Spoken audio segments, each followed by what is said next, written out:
Mauna ni ikaduha guys atong himuon nga puso. Ang tawag is kinasing. Ano siya ang kinasing guys? Balik sa pwesto si Pekto. Maswerte daw siya doon. Kaduha. Humarurot sa pagsagot upang hindi managot dito sa Let's Let's Get get It! it! Sino kaya Sing. muna natin tatanungin? Ang tawag. Ayun, si Apon! Ako si Hapon talaga, it's your lucky day. Hapon, hapon, hapon. Hapon, sa round na ito, kailangan nyo lamang kumpletuhin at punan ang mga kulang na salita. Punan ng mga kulang na salita ang mga ipapakitang kasabihan o salawikain. Dito ka titingin ha. Ipapakita siya sa'yo, salawikain yan o kasabihan, pero kulang sa dulo. Kailangan mong kumpletuhin, buuin yung kasabihan o salawikain. Okay, subukan mo lamang hapon.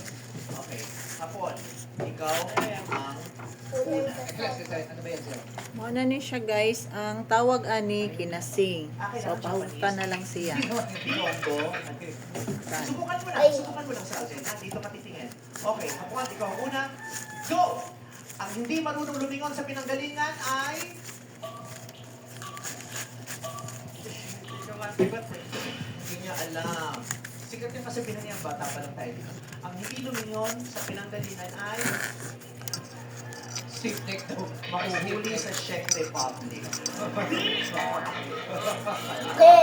Ang hindi marunong lumingon sa pinanggalingan, mahuhuli sa Czech Republic. Ang tamang sagot po dyan, ang hindi marunong lumingon sa pinanggalingan,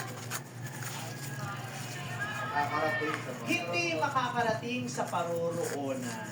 Hapon, upo ka muna. Bye-bye. Salamat Apon. Bye-bye. Huwag ka sumubok, kuya ha. Sa kanya ka titingin. Okay, etong sa'yo. Go! Kung may tiyaga, May nilaga. May nilaga. may tiyaga, may ilan. Wrong. Ay, ano tama? Diba? Kung may taga, may hiwa. Hindi, nagsulit sa akin taga. Kung may taga, may hiwa. Yun po. Pag may taga, Ano ni ang tawag ani niya kinasing. Bilis ka mo sa pa. kung may Kinasing. taga, may biyak. Kung may tiyaga, May may... nilaga. Nilaga po. Correct! You stay! Ricky, ikaw naman. Go!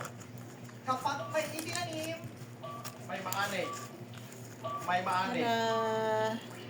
kapag may itinanim, may Kinasing. maani.